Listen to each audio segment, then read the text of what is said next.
Coming in at number 11 on our list is Uzi from RNG. I have him 10th. You both have him 11th, which based on our pattern, I get to start. That's why you put him 10, up. right? That's why I put him 10th, clearly, because we saw each other's list beforehand.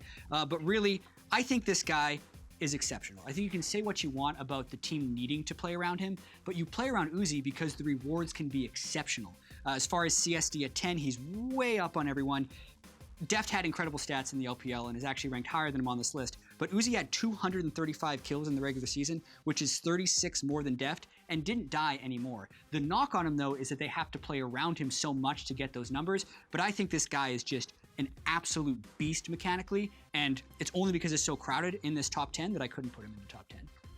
Yeah, I think most people would probably agree that Uzi mechanically is one of the absolute most gifted players in the world. And some would even say he's the absolute best in the world, looking at just the pure mechanics. Sadly for Uzi, we're no longer in Season 3, early Season 4, where mechanics were like the most important thing. We are in a world where team play, teamwork, fitting, in different kind of compositions, different kind of teams, is just as important as your pure mechanical skill. So that's why I think a guy like Uzi is not higher rated on our list, because we obviously got him very close to each other as a big criticism, because he requires so much from his team. And when he then gets some of that help, if the other team plays around it, like EDG did in the finals specifically with a lot of globals, just keep camping bot lane over and over. Uzimata, they only go one way. It was just straightforward as much as possible. Globals behind them, they died multiple times. They didn't adapt. And that's where my criticism comes in for Uzi. Mechanically, I can't say anything bad about him, but as a team player and as a player, should we say the knowledge of the game potentially, how where he's supposed to be in the map, that's where I feel like we can criticize him. Yeah, I definitely agree. And just to dispel some myths quickly, his champion pool did open up this year. I mean, he picked up Sivir, he picked up Ashe, he was able to play a lot of the utility was demanded of it. However, he played it in that forward motion all the time. And that is the biggest criticism I have of Uzi. He still has Uzi games where once in a best of 3, he will solo hard carry, but they have to put so many resources into it to the point that they were counter-picking AD carry and putting him on the likes of Caitlyn. That's how much of a resource sponge this guy is. Does that mean he's a bad player? No, you do it for a reason, but it means you have a telegraphed playstyle.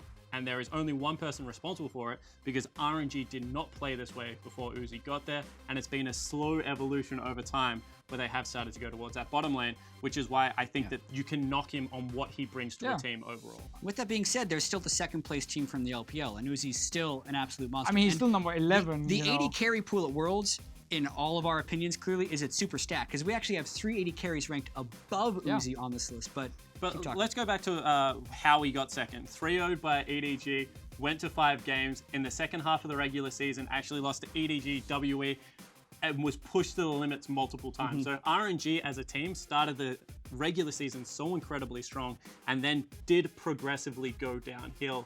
And I think that was as they further integrated towards the Uzi playstyle.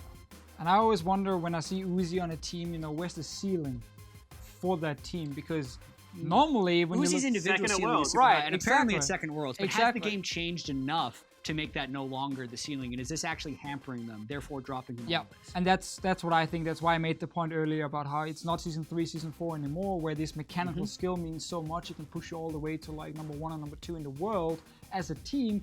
I think the fact he doesn't work well with his teammates, the fact he's actually making, not him specifically, but like the team looks worse almost overall with him, because a guy like Xiaohu now gets 0 attention basically, because MLXG will just go bottom lane and try and play with Mata and Uzi as much as possible.